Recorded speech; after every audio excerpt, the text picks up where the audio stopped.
Pessoal, nessa aula vamos explorar a terceira lei de Newton, também conhecida como lei da ação e reação. Historicamente, essa lei foi a primeira grande conclusão do Newton. Enquanto a primeira lei e a segunda lei relacionavam força e movimento, a terceira lei procura descrever força como resultado da interação entre dois corpos. Constata-se, por meio de observações, que forças trocadas por corpos sempre existem aos pares. Ou seja, não existe uma força sem que haja outra que corresponda a ela. Essas forças são sempre iguais em módulo e direção, mas em sentido contrário.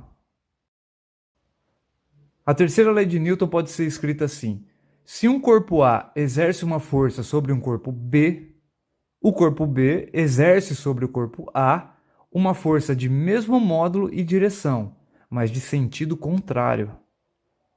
Esse enunciado pode ser trocado por outro mais simples. A toda a ação corresponde uma reação igual e contrária. Por isso, lei da ação e reação. Vamos aos exemplos então. Toda vez que caminhamos, estamos aplicando uma força no solo. Nós o empurramos para trás. Essa força é a força que o corpo A aplica sobre o corpo B. Ela é a ação. Por consequência, o solo aplica uma força sobre nós, que nos impulsiona para frente. Isso é o que nos faz deslocarmos. Essa é a força que B aplica sobre A, é a reação. E é assim com qualquer movimento. Um nadador que se move dentro da água empurra a água para trás e a água, por consequência, o empurra para frente. Os pneus de um carro empurram o solo para trás e o solo empurra o carro para frente. Esse é inclusive o princípio de funcionamento de um foguete. Ele só sobe porque ele expele com bastante força os gases da queima do combustível para fora e, por consequência, os gases o empurram para cima. Pense a respeito desses exemplos e tente identificar a terceira lei no seu cotidiano. Aqui cabem alguns comentários. As forças de ação e reação são sempre exercidas aos pares, nunca se esqueça. Não existe ação sem reação. É impossível tocar sem ser tocado.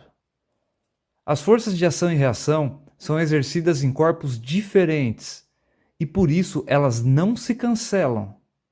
O efeito que elas causam em cada corpo vai depender da massa desse corpo. Por efeito, entenda a aceleração. Deixa eu pontuar melhor essa parte. Quando pulamos, aplicamos uma força na Terra e ela aplica a mesma força sobre nós. Isso significa que nós empurramos também a Terra na outra direção. Mas o efeito sobre a Terra é imperceptível, uma vez que a massa da Terra é muito grande. Quando a Terra puxa a pessoa de volta pela força da gravidade, aplicando 700 newtons na pessoa, a pessoa também puxa a Terra na sua direção, aplicando 700 newtons na Terra. Mas novamente o efeito sobre a Terra é desprezível. Mas sobre a pessoa de massa 70 kg causa uma aceleração de 10 metros por segundo ao quadrado.